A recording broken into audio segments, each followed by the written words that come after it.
Alrighty guys, we're sitting down with Matt Moss today. How you going, mate? Good, mate, really good. What's been happening? Oh, actually just building a supercross track with my brother Tom and just trying to get ready for supercross, and obviously not racing motocross, I have plenty of time and opportunity to get an advantage and get some time on the track and you know, find my feet, so really looking forward to it. Well, big news for anyone that's been living under a rock, they might not know, but you signed for CDR Yamaha this year. Tell us about that. Yeah, it's weird. When I first come back racing, I said to myself, I'd love to ride for that team, CDR, and win an Australian Supercross Championship. That's where my goals were, and then yeah, like me and Dak butted heads. It's like for me to be on that team, I've always gelled with Yamaha, and I like the people that run Yamaha. I think they run a great team. I've always, from the outside looking in, I just look at Dak's team and go, like, you know, being privateer and being this and that, and like, I just want to ride for that team. Yeah, 100%. It's definitely got that aura, CDR. Like, I was trying to think of a few names, but even probably Aaron Taney was the most noticeable one. Like, did pretty good in the lead up, and then once you got that CDR ride, like, it seems like you take a step up for whatever reason it is. Yeah, it's one of the team. They're made to win. Like that team wants to win. That's it. If you're second, that's not good enough. Yeah. Well, you mentioned it. There's always been a little bit of a rivalry between you and Daka. Yeah. And I don't know Daka too well. I know you pretty well. I would probably think you two are the most competitive two in the pits in Australian motocross. But you have to be one of in the top 10. So it makes sense. There was a little bit of a rivalry there, but you've obviously hashed that now. And yeah, we've had our beefs, but he just knows how to wind me up, and I think that's a good thing. I'm glad I'm in with him now. Yeah, 100%. Because I'd want him doing that to the other competitors. You know what I mean? Like he didn't want me to beat his guys, and fair enough. And he'd do anything to put me off. And he knows I'm pretty much like him, very very headstrong and very driven, and want to do everything I can to win. So he knew how to push my buttons, that's for sure. Well, I think that's probably the beauty about the relationship. Like, if I was your competition racing this year and I just seen the most competitive team managers sign the most competitive rider, I'd be thinking that's going to be a force to be reckoned with, really. Well, definitely, yeah. My wife said when we had these offers for deals and Supercross, and yeah, she was like, you're going to work so good with Daka and like go that route. So she was a main driving force behind our conversations on what I should do. And man, it's just I actually can't wait to start working with him. I think he's been there and done it before, and when someone like him, you sort of just take notes and listen and I just know, like, I expect to win. Yeah. Like, if Daka gets the shits at me because I'm not winning, fair enough. Like, I've heard he's pretty tough when people aren't winning, but that's what we signed up to do. I'm not signing up to come second. Yeah, 100%. So what are your expectations this year? Definitely win. I've always said to myself, if I got this opportunity with this bike and gave myself a pre-season and get ready, I feel like if I can't win a championship because I'm too slow or something, then I'd probably retire. So I'm going hell for leather, mate. I'm putting all my eggs in this one, and you know, as you can see, we just like, you know, spent countless thousands of dollars building a Supercross track and just to train on. So yeah, this year should be a great year. Yeah, 100%. Well, I think even like thinking about your age and maybe the past few years how they've gone, if you look at the numbers last year, like round one, you were the quickest Aussie there by far. Yeah, I know. I think Sophie said that I was the last Australian to win a Supercross championship. Yeah, it will go back to... Then went Brayton. Yeah, pretty much. And then Dean Wilson, so... Yeah. We've got to get that crown back, that's for sure. 100%. Yeah, so, it's... I just think I'm in a good spot, that's for sure. And I feel like with everything, if everything goes well, I believe I should win. Yeah, 100%. So talk a little bit about last season. I know there at the first round you qualified really well. I think did you get the whole shot? You were leading for a bit? Yeah. I was, I went into that I felt pretty good. I was a new team, it was a pretty late switch. I was on Yamaha for Club MX and for World Supercross, and then Empire for Australian Supercross. So, I was just, it was good. Like the first round, I felt really good. The first round I was pretty quick. I had to go for LCQ at Adelaide, and you know, got the whole shot in the main and was leading and started getting a bit tight, so I let Wilson passed, and just tried to hang with him, and I actually started catching him, and then I made a mistake on the last lap and crashed and got third. But and then went to Newcastle, first practice, qualified, was first, and then second qualifying, it all come undone, broke my neck, and Yeah. I look back now and sort of, I think it was, a bit stupid on my part, so. Yeah. Just trying too hard. I think that's what, I think with a team around you like CDR, they control, they know how to win championships and control it. And when I could see that I was fastest and I wanted it so bad, Gotcha. I just I needed to, you got to ride within your limits and what you can do. And I think I was trying to go faster and I didn't need to. And have you spoken to Dakar about that, or has he mentioned that in the lead up to this year?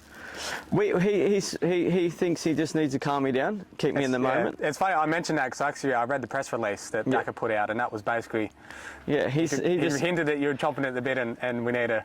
Listen, it can go both ways, this relationship. I mean, if I'm going good, we're going to be happy as Larry, but if I'm not going good, it's not going to be happy. So, and then he probably won't put much effort into me if I'm not winning. But, and I think I previously had raced for him, and he really took me under his wing and helped me out and guided me in the right direction. So I know I've worked with him before, so it's he's obviously won way more championships now since then, and I think the team's elevated to such an elite status that I think everything's aligned that me and him should get on, and it'll be a great year. 100%, Should be. 100%. There'll be no cutting corners. No. When was that you rode for Dakar? That must have been, I was thinking about this, was it exactly 20 years ago, nearly? I was 16, so yep, 20 years ago. That's pretty nuts. I know. And that was your first ever pro ride? Yeah, it was crazy. It was weird. I signed a 2-year deal coming straight out of juniors with Dakar, but that days it was 252 stroke. No one was on the 4 strokes still. So, and then I was in Supercross and I was coming third in the championship at 16, and then I was 16, nearly turned to 17, and then then it went 450, and I struggled for a year just eating crap on a 450. I was too little. Were you like the youngest rider to win a Pro Open or something like that? Or was that Jake? I'm not sure. No, Jake stayed lights when he come out of juniors and stuff. I remember I won Toowoomba. He won lights. I won 450. That's right. And I think I was 17. Was that CDR? Yeah, that was CDR. Yeah, right. That's pretty wild. 20 years later, full circle. Yeah. Maybe, possibly, might not be last year, but no, the end. I think with the brand, Yamaha brand, I think there's a future there with me and whatever I want to do. They've backed me. The best thing is they've backed me from day one. Like with Baden and Yamaha, the day I come back racing, no one wanted to help me and they helped me. So yeah, it's a good thing that I'd love to finish my career on the brand that helped me come back into my career. So yeah. Whether that's 2 years down the track, 3 years down the track, but I got a family now too, so I can't do it forever. I want to experience family life and do the day-to-day things. 100%. It's funny, you just mentioned coming back to racing. Yamaha were there, they helped you. The support you get now compared to when you had that 4 years off and we're just coming back, it's pretty wild. Like looking at all, just the general fan, the other riders even, other team managers even, I see, like everyone's pumped. Yeah, I think when I was racing, I was pretty cocky. And I wouldn't say I did the right things or the wrong things, and it was just, I thought I was king shit. But I think now since I've had a family and come back, I appreciate things a lot more, and I think that people, it's your aura you put off now. Don't worry, I'm still can be a cunt, but that's just how I am. But I'm definitely a lot more reserved, but that mongrel's still in there. All right, yeah, if you're in a championship battle, I'm sure it won't be too reserved. Definitely not. It's cool to see, mate, because it's, like, to see you here now, CDR ride, everyone loves you, it kind of makes sense. But 6 years ago, it's probably the fucking last thing anyone would have put their money on happening. Well, you say that. It's funny because I never thought I'd be in this position. It was weird. It happened real quick too, over like a 2-3 week period. But I had a bit of an argument with Dakar on the start line at Albury. And when was it? And I said, we were having an argument something before. We had an argument the weekend before about me starting process. Gotcha. And then one word's led to another. I might have told him to get effed, and then the next weekend I went up to him to say, can we just let things be? And it didn't happen. Yep. He's like, I said, oh, I'd love to one day ride for you. He goes, that ain't ever happening. And I was so pissed off. And I rode the worst I've ever rode that weekend. So what weekend was this? That was Albury Wodonga. MX Nationals. MX Nationals. It was This year? the first year I come back. Gotcha. And then I was like, I actually nearly hung up the boots after that. I was so close to.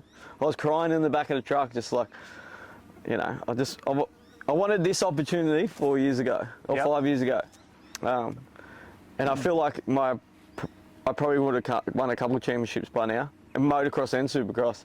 Yeah. But I finally got it. It's taken me 5 years, nearly 6 years to get it back. Like, it's a testament to you, mate. Like, if you think about those times there.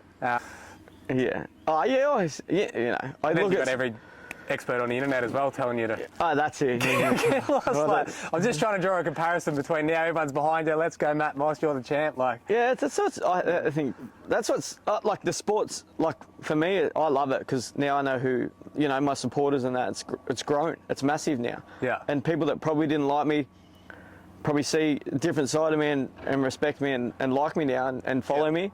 100%. And then you got the other people that are in the industry making way more than what we do.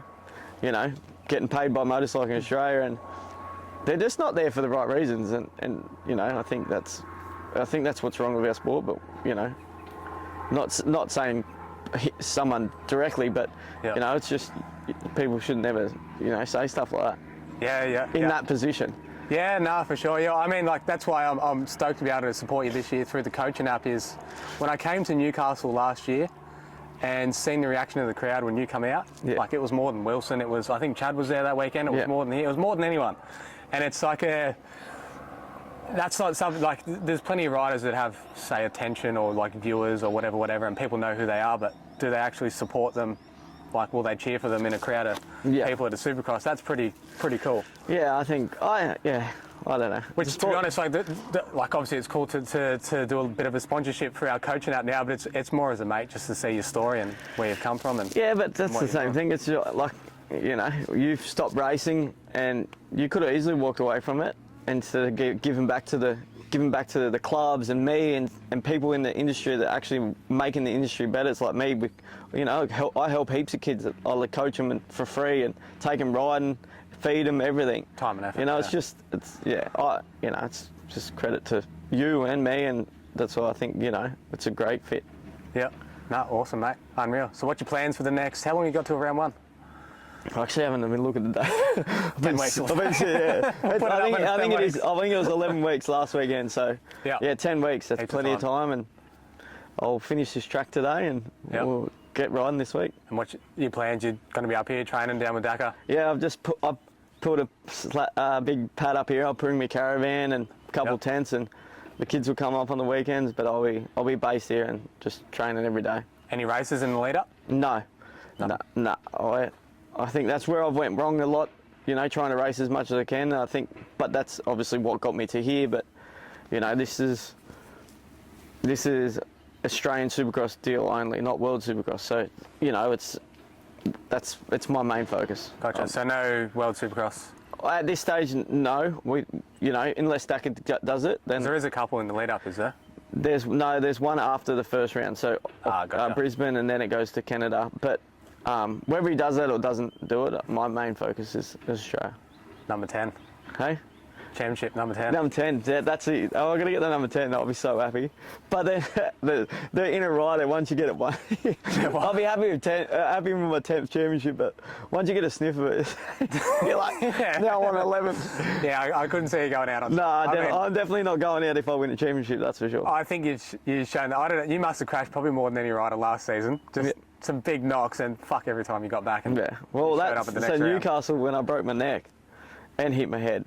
That was massive. And then I raced that race with broken neck. Like I'll always give it me all, but no, I've been through some adversity, but I think it's you either have it or you don't. I love it. I love the sport. Yeah, 100%, mate. It's unreal. Actually, part of like the comeback stories you'd call it, I missed, was it 2022 you lost out by 1 point to Brayton? Yeah, 1 point. That sucks. And yeah, that was, I think, same thing. It was doing different races. So I was racing World Supercross on a Kawasaki 250 and then 450 Yamaha. I think you rode every manufacturer in 1 year, didn't you? Yeah, I think so. And then, yeah, like... Maybe that's title number 10. Yamaha had a cable clutch, Kawasaki had a hydraulic, so I forgot to adjust the thing and I stored it twice at Melbourne. And if I didn't do that, I probably would have won the championship. But so Brayton had his problems as well, so... 100%, yeah. Yeah, but I think that night at Newcastle, that might have been when Brayton got the flat tyre, but I think you were by far you had the pace that night. Yeah, that night was just meant to be. Yeah. That was my first win back. Is that your first and only win since? back. That was my first win. No, then I won. What did I win? Then I won. What did I win? The last round too, Wagga. That's right. Yeah. Yeah. How's the body these days? Yeah, it's older. 36. Yeah, no, it's fine actually. I don't know. I think I'm just doing the Supercrosses and one-off races and stuff. It's sort of prolonged my career. Yeah. And then obviously having the 4 years off, there was no injuries in that 4 years, so it gave my body actually time to rest up and heal. That's true. You probably. If I kept racing them 4 years, I probably wouldn't be racing now. Yeah. Yeah, 100%. Awesome, mate. Well, stoked to be helping you out this year, and on behalf of everyone that supports me, able to help you out a little bit, and that's awesome. Thanks, mate. I think you've got everyone behind you. Yes. I don't know too many people that are rooting against you these days. Oh, there's a couple. But There's always a couple closet haters. That's the best. They're the best. You need I love it. Yeah, I love it. You need them. I'm sure Dan Reardon's probably not pumped for you, but... No, I'm not pumped for him either. Alrighty, mate. Anything else? Oh, no. Just, come to Supercross, come check it out and support me and all the kids, and there's 85s, all the young kids, and I was them one day, so Yep. yeah, it's a great night. Yep. Unreal, mate. Cheers, mate. Legend. Thank you. Cheers.